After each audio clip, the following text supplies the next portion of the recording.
আমার প্রিয় ভাইয়েরা, আপনারা সবাই ভালো আছেন? জোহরের সালাত আদায় করতে পেরেছেন তো জামাতে? দুপুরের খাবার খেয়েছিলেন? আমিও খাই নাই। আপনারা খান নাই, আমিও খাই নাই। নেমেই চলে আসছি, না খেয়ে চলে আসছি। শুনলাম যে লাখো লাখো ইসলাম প্রিয়, কোরআন প্রিয় তৌহিদি জনতা আজকে এখানে একত্রিত হয়েছে। চলে এসেছি সরাসরি, আলহামদুলিল্লাহ। আমার প্রিয় ভাইয়েরা, আপনারা দেখেছেন এত বড় প্যান্ডেল সাধারণত হয় না বাংলাদেশে। আমি তো বিভিন্ন বিভাগে গিয়েছি, মাঠ অনেক বড় থাকে। এটাও বাংলাদেশে one of the biggest field, আলহামদুলিল্লাহ। আমাদের ভাইরা চেষ্টা করেছেন, আলহামদুলিল্লাহ। এবং রাজশাহীবাসী চমক দেখানোর কারণ আছে, কারণ ওনারা সুযোগ পাইছে বেশি, সময় পাইছে বেশি। ঠিক কিনা বলেন? ওনারা প্ল্যান করেছে, সব বিভাগ যেটা না করছে আমরা চাপাই নবাবগঞ্জ থেকে ওইটা করে দেখাই দিব ইনশাআল্লাহ। মাশাআল্লাহ, মাশাআল্লাহ। আমরা প্রাণ ভরে দোয়া করি আমার ভাইদের জন্য, যারা এই চমৎকার কোরআনের বাগানকে সাজিয়েছেন। প্রিয় ভাইয়েরা, আমরা মূল আলোচনাতে যাওয়ার আগে আমি একটু অনুরোধ করব, মাশাআল্লাহ, এখনো আপনাদেরকে বসুন, শান্ত হন, আল্লাহর ওয়াস্তে থামুন, কিছুই বলা লাগে নাই। লক্ষ লক্ষ কোরআন প্রেমী জনতা আজকে এক হয়েছে, কিন্তু কোনো আওয়াজ নাই, নীরব নিস্তব্ধ। মাশাআল্লাহ, ডান দিকে তো একেবারে পিন ড্রপ সাইলেন্ট, পিন পতন নীরবতা। এইদিকে আমার ভাইরা জায়গা পাচ্ছেন না আমি জানি, আমি দেখেছি সবাইকে, এই যে হাত নাড়িয়ে শুভেচ্ছা জানাচ্ছি। মাশাআল্লাহ, মাশাআল্লাহ, মাশাআল্লাহ। আমি আমার প্রিয় ভাইদের জন্য দোয়া করব আর আবেদন করব, আপনারা একটু শান্ত থাকুন, মেহেরবানি করে শান্ত থাকুন। পারলে বসুন, পারলে বসে পড়ুন, না পারলে দাঁড়িয়ে আজকে আমরা আলোচনা শুনবো। না পারলে দাঁড়িয়ে। এই যে ভলান্টিয়ার্স ভাইরা, আপনাদেরকে একটা ওয়েল সিকিউরড প্রোগ্রাম উপস্থাপন, প্রেজেন্টেশন দেওয়ার জন্যই ওনারা এত পরিশ্রম করছে। ওনাদেরকে আপনারা আপনাদের বিরোধী ভাববেন না, শত্রু ভাববেন না, ধাক্কাধাক্কি করবেন না, মেহেরবানি করে। নিজের safety, security will be get the uppermost priority here today. যদি পারেন বসে যান, না পারলে দাঁড়িয়ে থাকেন। ধাক্কাধাক্কি দেখলে সেফ এক্সিট নেন, আস্তে করে পেছনে চলে যান, ধাক্কাবেন না, মেহেরবানি করে ধাক্কাবেন না। এই দিকটাতে আমাদের বিজিবির ভাইয়েরা, স্বেচ্ছাসেবক ভাইয়েরা, ভলান্টিয়ার্সরা খুব ট্রাই করছে। মেহেরবানি করে না পারলে আস্তে আস্তে পেছনে যান, এই জায়গাটা থেকে বিশৃঙ্খলা করবেন না আপনারা। হ্যাঁ, এই তো মাশাআল্লাহ, অনেক ভালো। বলতে না বলতে শান্ত হয়ে গিয়েছে, আলহামদুলিল্লাহ। আল্লাহর মেহেরবানি। আমাদের এই প্রোগ্রামগুলোতে আমরা একটা ইনক্লুসিভ প্রোগ্রামের কথা বলি। আমি জানি যে চাঁপাইনবাবগঞ্জ জেলার সামাজিক নেতৃবৃন্দ, ধর্মীয় নেতৃবৃন্দ, রাজনৈতিক নেতৃবৃন্দ সব আজকে একত্রিত হয়েছেন আজকের এই মঞ্চে। আজকের এই মঞ্চে আছে হেফাজতের নেতৃবৃন্দ, আহলে হাদিস প্ল্যাটফর্মের নেতৃবৃন্দ, আলিয়া মাদ্রাসা, কওমি মাদ্রাসার মুহতামিম সাহেবগণ, অত্র এলাকার আইম্মাতুল মাসাজিদ, ইমাম সাহেবগণ, মুয়াজ্জিন সাহেবগণ, খতিব সাহেবগণ, বিশ্ববিদ্যালয়ের শিক্ষক মণ্ডলীরাও এসেছেন, আমাদের শিক্ষক তুল্য। আজকে আমরা কথা না বলে ওনাদের কাছ থেকে নসিহাত এবং দিক নির্দেশনামূলক বাণী শুনতে পারলে আমরা বেশি কিছু শিখতে পারতাম। তারপরেও আলহামদুলিল্লাহ আমরা কিছু কথা বলার সুযোগ পেয়েছি, এই সময়টাকে আমরা কাজে লাগাবো ইনশাআল্লাহ। আমি শেষবারের মতো অনুরোধ করবো, এই যে এই জায়গায় পুরো মাহফিল একেবারে কোয়াইট এন্ড কাম, মাশাআল্লাহ। এই জায়গায় সামান্য হ্যাঁ, থেমে যাবেন, আওয়াজ করবেন না। আমি দেখতে পাচ্ছি অসংখ্য এলইডি স্ক্রিন, যে একেবারে পেছনে তা নয়, এইখান থেকেই শুরু, এখান থেকেই আপনারা এলইডি স্ক্রিনের দিকে তাকান। ভলান্টিয়ার আপনাকে থামাবে, পুলিশ ভাইয়েরা নিয়ন্ত্রণ করবে, এমনটা না। আমরা সবাই আজকে দায়িত্বশীল।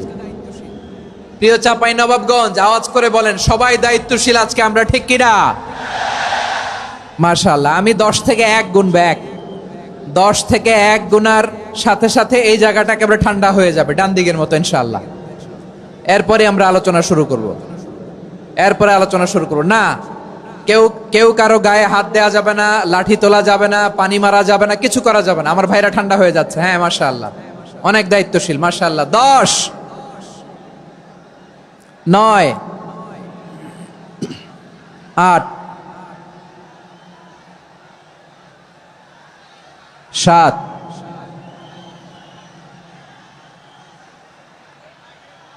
6,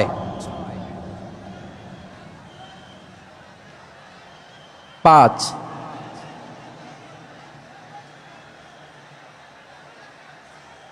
4,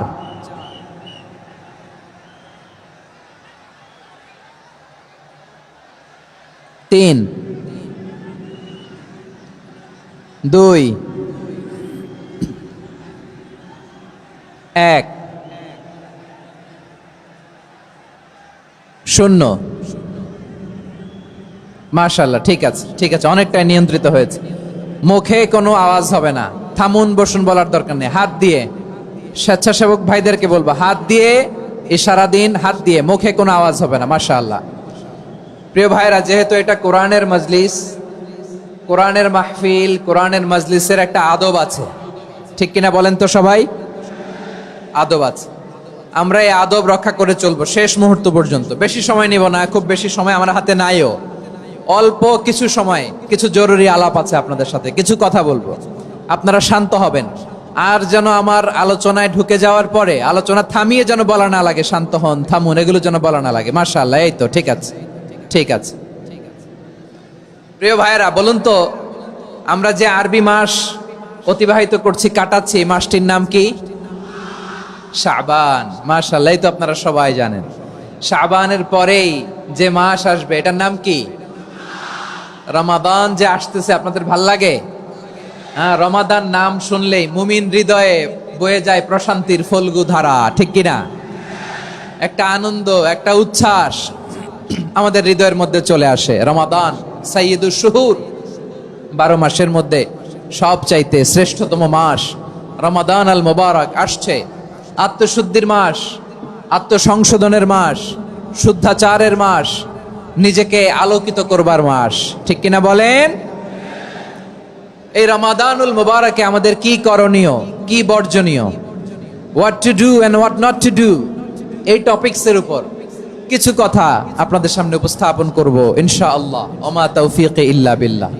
আমার প্রিয় ভাইয়েরা, আমি আমার খুতবার শুরুতে সূরা বাকারার 185 নম্বর আয়াত তেলাওয়াত করেছি, যেখানে আল্লাহ তাআলা কোন মাসে কোরআন আল কারীমকে, মহাবিশ্বের মহাবিশ্বয় কোরআন আল কারীমকে এই পৃথিবীতে নাজিল করেছেন সেটা আমাদেরকে জানিয়েছেন। আল্লাহ তাআলা ইরশাদ করছেন, শাহরু রমাদান আল্লাযী উনজিলা ফীহিল কুরআনু হুদাল লিন-নাস ওয়া বাইনাতিম মিনাল হুদা ওয়াল ফুরকান। আল্লাহ বলেন, রমাদান এমন একটা মাস যে মাসে কোরআন নাজিল করা হয়েছে। আর এই কোরআন হচ্ছে বিশ্ব মানবের জন্য পথ নির্দেশিকা, হেদায়েতের সুস্পষ্ট বর্ণনা এবং সত্য মিথ্যা পৃথক করার আসমানি মানদণ্ড রূপে জামিনে আমাদের জন্য কোরআন নাজিল করেছে কে? আওয়াজ করে বলেন তো, আল্লাহর নাজিল করা এই কোরআনে কোনো ভুল আছে?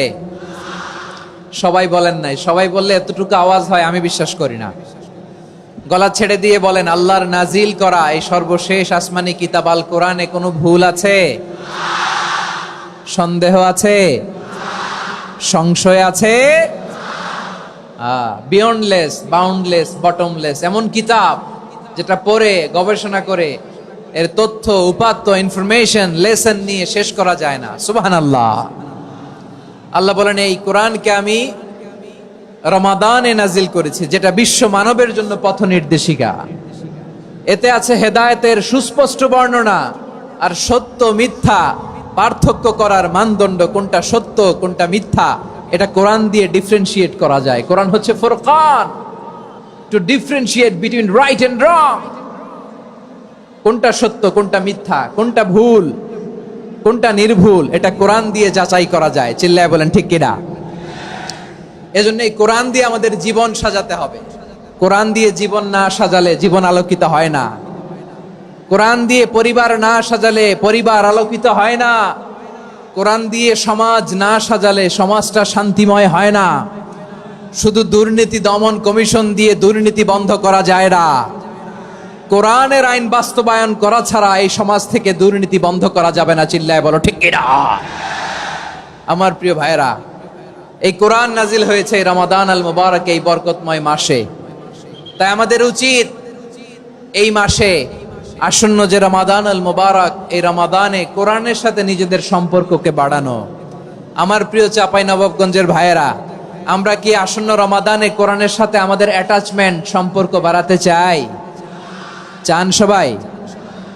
আপনি কি জানেন কোরআন নিয়ে কোন ফেরেশতা পৃথিবীতে এসেছিল?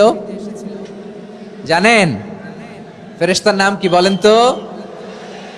জিবরিল আলাইহিস সালাম।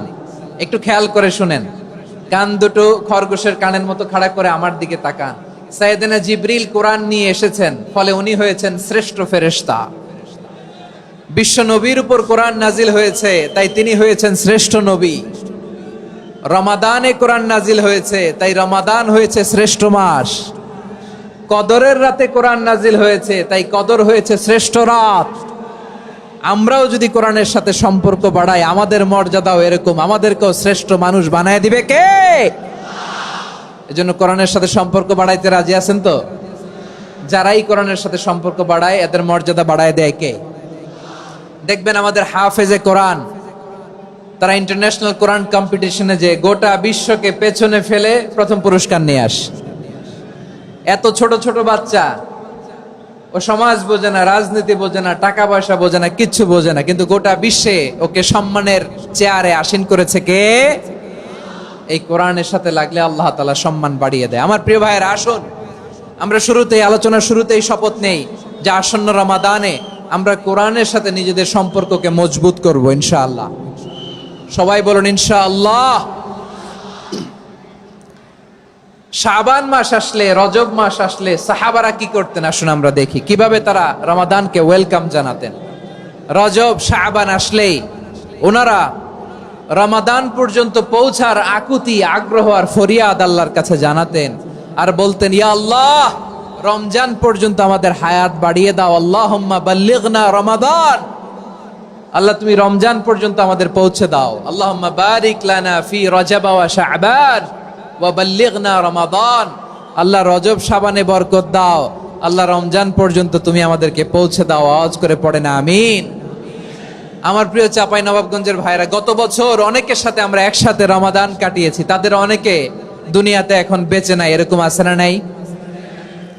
এই যে আরো 7 দিন বাকি রমাদান আসতে, এই 7 দিন পর্যন্ত আমরা রমাদান পাবো, কোনো গ্যারান্টি আছে? আচ্ছা, এই বছর যদি খুশনসিব হয় আমাদের, আমরা যদি পাই, আগামী বছরও যে রমাদান আমরা পাবো, কোনো গ্যারান্টি আছে? তাহলে আসুন আমরা ভেবে নেই, হতে পারে this Ramadan could be the last and final Ramadan in our life. হতে পারে এই রমাদানই হতে পারে আমার জীবনের শেষ রমাদান। ঠিক কিনা বলেন? তাই আসুন আমরা আল্লাহর কাছে দোয়া করি, আল্লাহুম্মা বাল্লিগনা রমাদান, আল্লাহ তুমি রমাদান পর্যন্ত আমাদেরকে পৌঁছে দাও। আওয়াজ করে পড়েন আমিন।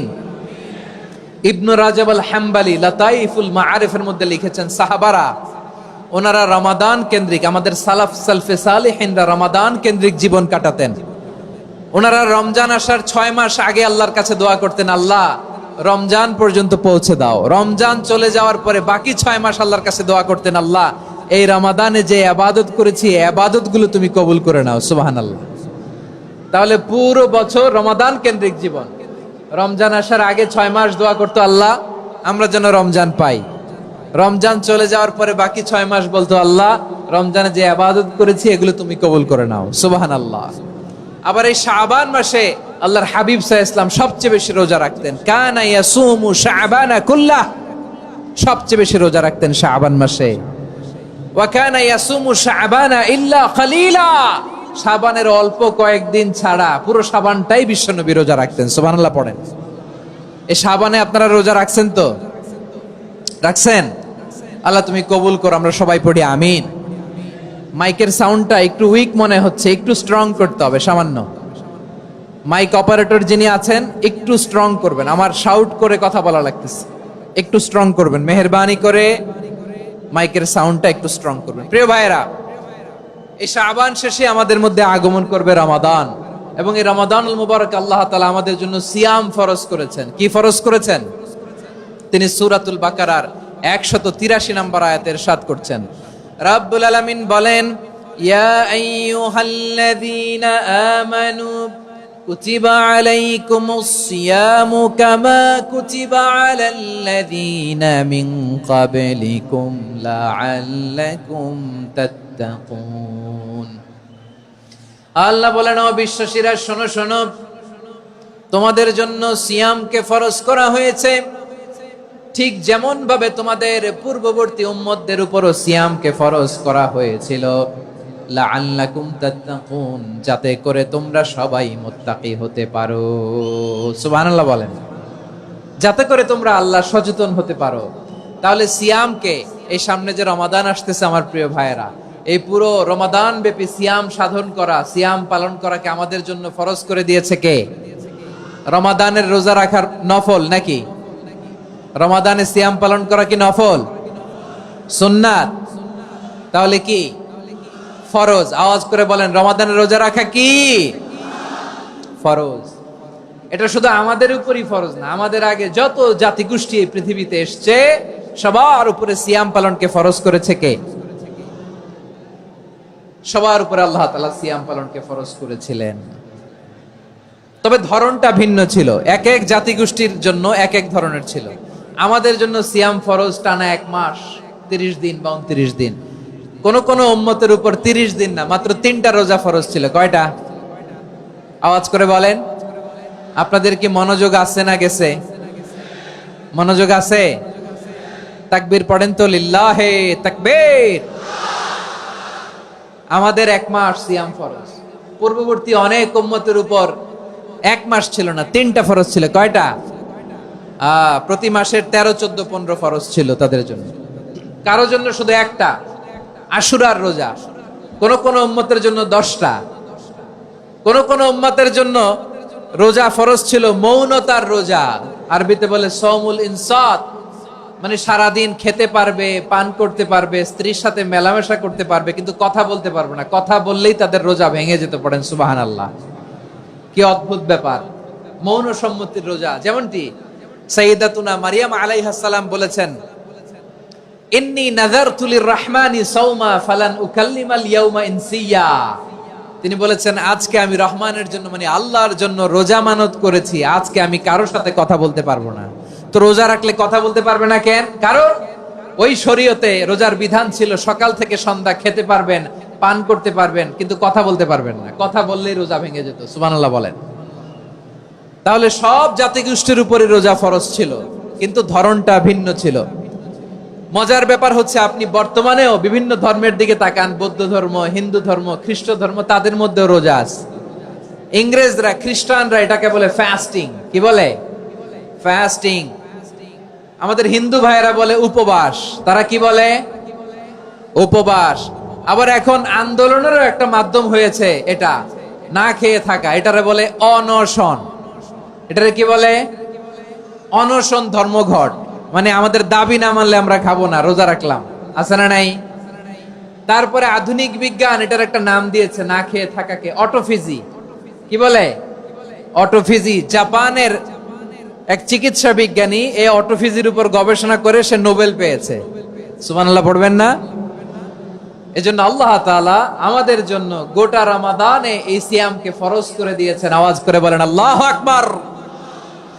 রাব্বুল আলামিন বলেন, ইয়া আইয়ুহাল্লাযীনা আমানু কুতিবা আলাইকুমুস সিয়াম।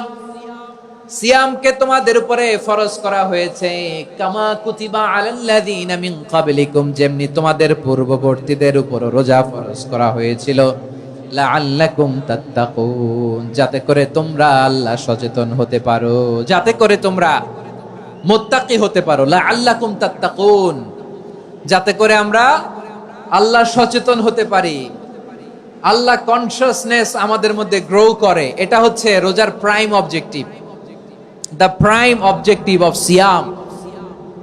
অনেকে জিজ্ঞেস করলে অনেকে বলে রোজার মূল উদ্দেশ্য হচ্ছে না খেয়ে থাকা। না। অনেকে বলে গরিবদের কষ্ট অনুধাবন করা রোজার উদ্দেশ্য। না। রোজার উদ্দেশ্য কি? সিয়াম পালনের উদ্দেশ্য কি? এটা আল্লাহ তাআলা স্পষ্ট এই আয়াতের পেছনে বলেছেন যে লাআল্লাকুম তাত্তাকুন, যাতে করে তোমরা আল্লাহ সচেতন হতে পারো, আল্লাহ ভীতি তোমাদের মধ্যে গ্রো করে, গড কনসিয়াসনেস, আল্লাহ কনসিয়াসনেস, আল্লাহ সচেতনতা যেন বাড়ে, দ্য সেন্স অফ অ্যাকাউন্টেবিলিটি। আল্লাহর সুপ্রিম কোর্টের কাঠগড়া এই দুনিয়াতে আমি যাই করলাম তার সবকিছু যে পাই টু পাই হিসাব দিতে হবে, এই sense, to enhance the sense that whatever we do Allah is watching me. আপনি যাই করেন কেউ দেখে না, কিন্তু দেখে কে? শুরুতেই তো জিজ্ঞেস করেছিলাম যে কেউ যেটা দেখে না সেটা দেখেন কে? কেউ যেটা শোনে না সেটা শোনেন কে? এর নাম হচ্ছে লাআল্লাকুম তাত্তাকুন, যাতে করে তোমরা আল্লাহ সচেতন হতে পারো, আল্লাহ ভীরু হতে পারো। দুনিয়ার কেউ দেখে না, কিন্তু আল্লাহ দেখে। এটাই রোজার মূল শিক্ষা। আমার প্রিয় ভাইরা, আপনি লুকিয়ে লুকিয়ে ঘরের ভেতরে অন্যায় করেছেন, পাপ করেছেন, আপনার বাবা দেখে নাই, মা দেখে নাই, স্ত্রী দেখে নাই, কিন্তু দেখেছে কে? আল্লাহর চোখ ফাঁকি দেয়া যায়? আচ্ছা, বুঝে থাকলে বলেন তো, সিসি ক্যামেরার চোখ ফাঁকি দেয়া যায় কি যায় না? পুলিশের চোখ, র্যাবের চোখ, বিমানবন্দরে কাস্টমস অফিসারের চোখ, কিন্তু আমার আল্লাহর চোখ? সবাই বলেন, আল্লাহর চোখ ফাঁকি দেয়া যায়? এই সেন্সটা নিয়ে আসা নিজের মধ্যে, আমি whatever I do Allah is watching me, যাই করি আল্লাহ দেখে। লাআল্লাকুম তাত্তাকুন। রমাদানের রোজা, ইফতারি, সিয়াম, ইবাদত সব কিছুর মধ্য দিয়ে আপনাকে খেয়াল করতে হবে যে লাআল্লাকুম তাত্তাকুন এই স্ট্যান্ডার্ড এটা অ্যাচিভ হচ্ছে কিনা আমাদের, যাতে করে তোমরা মুত্তাকি হতে পারো, আল্লাহ ভীরু হতে পারো। তাকওয়া, এটা হচ্ছে the essence of Islam. What is তাকওয়া? তাকওয়া মানে কি? তাকওয়ার সংজ্ঞা অনেকে অনেক ভাবে দিয়েছেন। আমি সরাসরি সাহাবাদের কাছ থেকে একটা সংজ্ঞা আপনাদের শোনাচ্ছি। ওমরে ফারুক রাদিয়াল্লাহু তাআলা আনহু উবাই ইবনে কাব রাদিয়াল্লাহু তাআলা আনহুকে জিজ্ঞেস করেছিলেন, ইয়া উবাই মা হুয়া তাকওয়া? হে উবাই, তাকওয়া কি? তাকওয়া কাকে বলে? উবাই ইবনে কাব তিনি প্রশ্নের উত্তর না দিয়ে উনিও আবার প্রশ্ন ছুড়লেন। তিনি বললেন, ইয়া আমিরাল মুমিনিন, আমা সালাকতা তরিকান যা শাউক? আপনি কি কাঁটাযুক্ত রাস্তা দিয়ে মরুভূমিতে কখনো হেঁটেছেন? যে রাস্তার চারদিকে ক্যাকটাস, গুলমলতার কাঁটা, হেঁটেছেন? ওমরে ফারুক বললেন, নাম, হেঁটেছি। বালা, হেঁটেছি। কাইফা আমিলতা, কিভাবে হেঁটেছেন? ওমরে ফারুক বললেন, শাম্মারতু ওয়াজতাহাতু, আমি আমার জামা, জুব্বা আর চাদর আটোসাটো করে গায়ের সাথে এমন ভাবে মিলিয়ে রেখেছি, এমন সাবধানে হেঁটেছি যাতে করে মরুভূমির ক্যাকটাসের গুলমলতার কাঁটা আমার গায়ে বিঁধে না যায়। উবাই ইবনে কাব বললেন, ফাযালিকা হুয়া তাকওয়া। আরে তাহলে আপনি তো ঠিকই জানেন তাকওয়া মানে কি, এটাই তো তাকওয়া। ওই রাস্তা দিয়ে যেভাবে হেঁটেছেন, পুরো দুনিয়ার জিন্দেগিটা এইভাবে সাবধানে চলার নামই হচ্ছে তাকওয়া। চিল্লায় বলো ঠিক কিনা? এই দুনিয়াতে পাপ পঙ্কিলতা থাকবে, শয়তানির হাতছানি থাকবে, অপরাধ প্রবণতা থাকবে, নফসের খায়েশ থাকবে, অন্যায়ের হাতছানি থাকবে। সব কিছুকে দলে মুচড়ে পেছনে ফেলে সাবধান হয়ে এই দুনিয়ার সিরাতুল মুস্তাকিমের পথে চলতে হবে। যে রাস্তা শুরু হয়েছে দুনিয়াতে, শেষ হয়ে গিয়েছে আল্লাহর জান্নাতের ভেতরে। চিল্লায় বলেন ঠিক কিনা? আমার প্রিয় চাঁপাইনবাবগঞ্জের ভাইয়েরা, এটার নামই তাকওয়া। উবাই ইবনে কাব বললেন, ও আমিরুল মুমিনিন, ওই কাঁটাযুক্ত গুলমলতার রাস্তার মধ্যে ঠিক যেমনি সাবধান হয়ে আপনি হেঁটেছেন, এই দুনিয়ার বুকে ওই সাবধান হয়ে চলার নাম হলো তাকওয়া। সুবহানাল্লাহ। তাহলে তাকওয়া কারে বলে? আমার চাঁপাইনবাবগঞ্জের কলিজার টুকরা ভাইয়েরা, বুঝতে পারছেন আপনারা? হ্যাঁ, তাকওয়ার শুধু দুইটা নমুনা আপনাদের সামনে পেশ করব, আপনাদের ক্লিয়ার হয়ে যাবে। একটা নমুনা তো দিলাম, আরেকটা নমুনা, সেটাও ওমরে ফারুক রাদিয়াল্লাহু তাআলা আনহুর জীবনী থেকে। উনি ছিলেন ন্যায়পরায়ণ শাসক। রাত্রিবেলা প্রজাদের কি হাল হাকিকত, কি অবস্থা, ঘুরে ঘুরে প্যাট্রোলিং করতেন পুলিশের মতো। তো সারা রাত প্যাট্রোলিং করে সারা রাত তিনি ঘুরেছেন কার কি অবস্থা দেখে। শেষ রাতে তিনি ফিরে আসতেছেন। তিনি থাকতেন, সেই বুখারীতে এসেছে, কানা ইয়াসকুনু ফি আওয়ালিল মদিনা, মদিনার উঁচু এলাকায় থাকতেন। তো ফিরে আসার সময় উনি একটা প্রাচীর বেষ্টিত ঘরের পাশে দুইজন নারীর কথোপকথন শুনতে পেলেন। কয়জন নারীর? দেখি আপনাদের মনোযোগ আছে কিনা, বলেন কয়জন নারীর? একজন বৃদ্ধা, একজন যুবতী। উনি কান লাগিয়ে শুনতে পাচ্ছেন। বৃদ্ধা মা, ওমর ফারুক কাউকে দেখতে পাচ্ছেন না, শুনতে পাচ্ছেন। বৃদ্ধা মা তার যুবতী মেয়েকে বলে, এই তাড়াতাড়ি ওটের দুধ দহন করে ওটের দুধের সাথে পানি মিশাও, তাইলে কালকে বাজারে মদিনায় বেশি দামে বিক্রি করা যাবে, লাভ হবে অনেক। বৃদ্ধা মহিলা এটা বললেন। যুবতী মেয়ে উত্তরে বলে, মা আপনি জানেন না আমিরুল মুমিনিন খলিফাতুল মুসলিমিন ওমরে ফারুক দুধে পানি মিশানোকে দণ্ডনীয় অপরাধ বলে ঘোষণা দিয়েছে, জানেন না? এবার বৃদ্ধা মহিলা বলে, আরে পাগলি, এই ভোর রাতে আমিরুল মুমিনিন ওমরে ফারুক আসবে কোত্থেকে? উনি আসবে কোত্থেকে? ওনার পাইক পেয়াদা সিকিউরিটি আসবে কোত্থেকে? কেউ দেখবে না। আরে কেউ দেখবে না, তাড়াতাড়ি দুধের সাথে পানি মেশাও। এই কথা যখন মা বলেছে, যুবতী মেয়েটা চমৎকার একটা উত্তর দিয়েছে। তিনি বলেছিলেন, ইয়া উম্মি, ও আমার মা, লাউলা রাআ উমর লা রাআ রব্বু উমর। ও আমার প্রিয়তমা মা, আপনি ঠিকই বলেছেন, গভীর রাতে ওটের দুধে পানি মিশালে ওমর দেখবে না, কিন্তু মা খেয়াল রাখবেন, ওমর যদি নাও দেখে, ওমরের রব কিন্তু দেখে। চিল্লায় বলেন ঠিক কিনা? দিস ইজ কল্ড তাকওয়া। লাউলা রাআ উমরু লা রাআ রব্বু উমর। ওমর দেখে না, কিন্তু ওমরের রব দেখে। চিল্লায় বলেন ঠিক কিনা? এজন্য রব্বুল আলামিন বলেন, লা তুদরিকুহুল আবসার ওয়া হুয়া ইউদরিকুল আবসার ওয়া হুয়াল লাতীফুল খাবীর। তিনি এমন সত্তা, দুনিয়ার কোন চোখ তাকে দেখে না, কিন্তু দুনিয়ার সবগুলো চোখকে, সব মানুষের অ্যাক্টিভিটিসকে, আরশের উপর থেকে সবকিছু মুহূর্তে মুহূর্তে দেখতে পান কে? তাহলে তাকওয়া কারে বলে বুঝতে পারছেন? দুনিয়াতে সাবধানে চলার নাম তাকওয়া। কেউ দেখে না, কিন্তু আল্লাহ দেখে। এই সেন্স, এই জবাবদিহিতার ভয়, দ্য সেন্স অফ অ্যাকাউন্টেবিলিটি, এই সেন্স নিজের মধ্যে গ্রো করার নাম হচ্ছে তাকওয়া। আর এই সিয়াম পালন করার প্রাইম অবজেক্টিভ অফ সিয়াম হচ্ছে লাআল্লাকুম তাত্তাকুন। আওয়াজ করে বলেন, লাআল্লাকুম তাত্তাকুন। আমার প্রিয় ভাইয়েরা, এই আসন্ন রমাদান, এটা এমন এক বরকতের মাস, যে মাসে আমরা নিজেদের নাফসের উপর নিয়ন্ত্রণ প্রতিষ্ঠা করি। সারা বছর নাফস আমাদেরকে নিয়ন্ত্রণ করে, আর রমাদানে আমরা নাফসকে নিয়ন্ত্রণ করি। কথা বুঝতেছেন? সারা বছর নাফস আমাদেরকে নিয়ন্ত্রণ করে। এই যে এখন আমার খেতে মনে চাইলে, যে খেজুর রাখা, আমি খেজুর খেতে পারবো, নাটস আছে, বাদাম খাইতে পারি। খাইতে মন চাইলে পানি, আমার রুহুটা চায়, আমার নাফসটা খেতে চায়, আমি খেতে পারি, পান করতে পারি।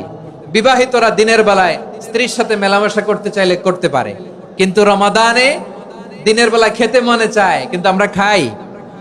আমার প্রবৃত্তি খেতে চায়, কিন্তু প্রবৃত্তির কথা আমরা শুনি, কথা কয় না। রমজানে খেতে মন চাইলে আমরা খাই, তৃষ্ণায় গলা ফেটে যায়, গলার ছাতি ফেটে যায়, কিন্তু এক ঢোক পানি কি আমরা গিলি? বিবাহিতরা দিনের বেলা স্ত্রীর সাথে কি মেলামেশায় যায়?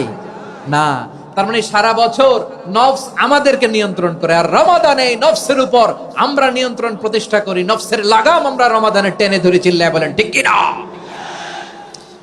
এজন্য আমার প্রিয় ভাইয়েরা, নফসের উপর নিয়ন্ত্রণ নিতে চাইলে রমাদানের রোজার কোনো বিকল্প নাই। এটা এমন মাস, যে মাসের ফজিলতেরও কোনো শেষ নাই। এই মাসকে বলা হয় দ্য মান্থ অফ হোপ। এটা আশা জাগানিয়া মাস। রমজানের কথা শুনলে আশা জাগে না হৃদয়ে? ইদা জাআ রমাদান ফুতিহাত আবওয়াবুস সামা ওয়া গুল্লিকাত আবওয়াবু জাহান্নাম ওয়া সুফিদাতিশ শায়াতিন। রমাদান আসলে আকাশের দরজাগুলো খুলে দেয়া হয়, মানে জান্নাতের। জাহান্নামের দরজাগুলোকে লক করে দেয়া হয়, শয়তানকে চেইন আপ করা হয়। ইবাদত করলে শুধু করতেই মনে চায়। চিল্লায় বলেন না সুবহানাল্লাহ। রমজানে ইবাদতে যেই মজা পাওয়া যায়, সারা বছর অন্য কোনো মাসে এই মজা আপনি পান? আমার চাঁপাইনবাবগঞ্জের ভাইরা আওয়াজ করে বলেন না, রমজানে ইবাদতে যেই মজা অন্য মাসে এটা পান? কারণ রমজানে ইবাদত করলে সওয়াবও বেশি, ইবাদতের একটা পরিবেশ থাকে, ঠিক কিনা বলেন? অন্য মাসে ইবাদত করলে এর সওয়াব পাওয়া যায় গাণিতিক হারে, রমজানে ইবাদত করলে সওয়াব বাড়তে থাকে জ্যামিতিক হারে। সুবহানাল্লাহ কইবেন না? অন্য মাসে সওয়াব বাড়ে গাণিতিক হারে, রমাদানে ইবাদত করলে সওয়াব বাড়ে কিভাবে জ্যামিতিক হারে বাড়ে দেখেন। রমাদানে একটা নফল করলে ফরজের সমান সওয়াব, একটা ফরজ করলে 70 থেকে 700 গুণ সওয়াব। রমজানে উমরা করলে হজের সমান সওয়াব। সুবহানাল্লাহ নাই? দ্য মান্থ অফ হোপ, আশা জাগানিয়া মাস। এই মাস আমাদেরকে হোপফুল করে, আশাবাদী করে। রমাদান যেমনি দ্য মান্থ অফ হোপ, আশা জাগানিয়া মাস, এট দ্য সেম টাইম এই রমাদান হচ্ছে মান্থ অফ ওয়ার্নিং, একটা ওয়ার্নিং এর মাস। নবী যেমনি আশা জাগাইছে, আবার ওয়ার্নিং দিয়েও গেছে, খবরদার। ওয়ার্নিংটা কেমন? আল্লাহর হাবিব সাল্লাল্লাহু আলাইহি ওয়াসাল্লাম মসজিদে নববীর ভেতরে, হঠাৎ তিনি মসজিদে নববীর মিম্বারে পা রেখে বললেন আমিন। দ্বিতীয় ধাপে পা রেখে বললেন আমিন, তৃতীয় ধাপে পা রেখে বললেন আমিন। সাহাবারা অবাক হয়ে বললেন, ইয়া রাসূলুল্লাহ, ইয়া হাবিবাল্লাহ, 3 বার শুধু আমিন আমিন পড়লেন, কেন পড়লেন আমরা কিছু জানি না, আমাদেরকে জানিয়ে দেন কেন আপনি 3 বার আমিন বললেন। রাহমাতাল লিল আলামিন আল্লাহর হাবিব বললেন, ও আমার প্রাণের সাহাবীরা, আমি যখন মসজিদে নববীর মিম্বারের প্রথম ধাপে পা রেখেছি, সাইয়েদনা জিবরিল এসে আমাকে বলেছে, ও নবী, আপনার নাম শুনে যে ব্যক্তি আপনার উপর দুরূদ পড়ে না তার ধ্বংস। আপনি বলেন আমিন। আমি বলেছি আমিন। দ্বিতীয় ধাপে পা রাখার পর সাইয়েদনা জিবরিল বললেন, ইয়া রাসূলুল্লাহ, মাতা পিতাকে বার্ধক্য অবস্থায় পেয়ে তাদের সেবা করে, তাদের সাথে সদাচরণ করে যে সন্তান জান্নাত কামাতে পারলো না তার জন্য ধ্বংস। আপনি বলেন আমিন। আমি বলেছি আমিন। আবার মিম্বারের তৃতীয় ধাপে ঠিক যখনই আমি পা রাখলাম, সাইয়েদনা জিবরাইল বললেন, নবী, রমজান মাস পাওয়ার পরে এই মাসে ইবাদত করে যে ব্যক্তি নিজের গুনাহ মাফ করাতে পারলো না তার জন্য ধ্বংস। আপনি আওয়াজ করে পড়েন আমিন। কত বড় ধমক, কত বড় ওয়ার্নিং দেখছেন! যে রমাদান পেয়েছে কিন্তু রমাদানের ইবাদত করার মধ্য দিয়ে সে নিজেকে জাহান্নাম থেকে মুক্ত বানাতে পারলো না, তার উপর আল্লাহ লানত, তার জন্য ধ্বংস। সাইয়েদনা জিবরাইল বলেছেন আমিন, স্বয়ং বিশ্বনবীও বলেছেন আমিন। আওয়াজ করে পড়েন নাউযু বিল্লাহ। তাহলে রমজান আসবে আর আমরা নিজেদেরকে জাহান্নামীদের লিস্ট থেকে নাম কাটিয়ে জান্নাতীদের লিস্টে উঠাতে পারবো না। এর চেয়ে বড় হতভাগা কি আর কেউ থাকতে পারে? আওয়াজ করে বলেন। তাহলে রমাদানের এই রহমত, বরকত, মাগফিরাত, ফজিলত আমাদের কামাই করার দরকার আছে না নাই? আর মাত্র 7 দিন বাকি। আর মাত্র কয় দিন? এগুলো নিয়ে আমাদের কোনো আগ্রহ নাই। তোমাকেই খুঁজছে বাংলাদেশ, ক্লোজ আপ 1, আর মাত্র 7 দিন বাকি। টেলিভিশনে বিজ্ঞাপন আছে না নাই? রেফেল ড্র হবে লটারির, আর মাত্র 5 দিন, আছে না নাই? কিন্তু এমন এক বরকতময় মাস আসতেছে, আর মাত্র 7 দিন বাকি। আমাদের কোনো সেন্সই নাই, আমাদের মধ্যে কোনো অনুভূতি কাজ করে না। হায় রে দুর্ভাগা মুসলমান! আমার প্রিয় ভাইয়েরা, আপনি পৃথিবীতে যত ইবাদত করেন সব ইবাদতের সওয়াব নির্ধারিত। এটা পাবেন বা ওইটা পাবেন, এই সওয়াব জান্নাতে, এই বাড়ি ওই বাড়ি। শুধু সিয়ামের সওয়াবটা অনির্ধারিত। কুল্লু আমালি ইবনে আদম ইউদাআফ আল হাসানাতু আশরু আমসালিহা ইলা 700 দি'ফিন ইল্লা সাওম। সব নেক আমলের সওয়াব বাড়তে বাড়তে 700 গুণ, কিন্তু রোজা ছাড়া। রোজার সওয়াব কি হবে? বান্দা খালি রোজা রাখে, ফেরেশতারা কিছু লিখতে পারে না আমলনামায়, কারণ আল্লাহ বলে এটা কিছু লিখিস না, কারণ as-সাওমু লি, এই রোজা রাখছে আমার জন্য, ওয়া আনা আজজি বিহি, এই রোজার সওয়াব, প্রতিদান, অ্যাওয়ার্ড এটা কিয়ামতের দিন আমি আল্লাহ নিজ হাতে দেব, নিজ হাতে দেব। আরেক বর্ণনায় এসেছে ওয়ানা উজজাবি, আমি আল্লাহ নিজেই হয়ে যাব রোজার প্রতিদান। সুবহানাল্লাহ পড়েন। আবার আল্লাহর হাবিব বলেন, ইন্না ফিল জান্নাতি সামানিয়াতু আবওয়াব, জান্নাতের দরজা মোট 8টা।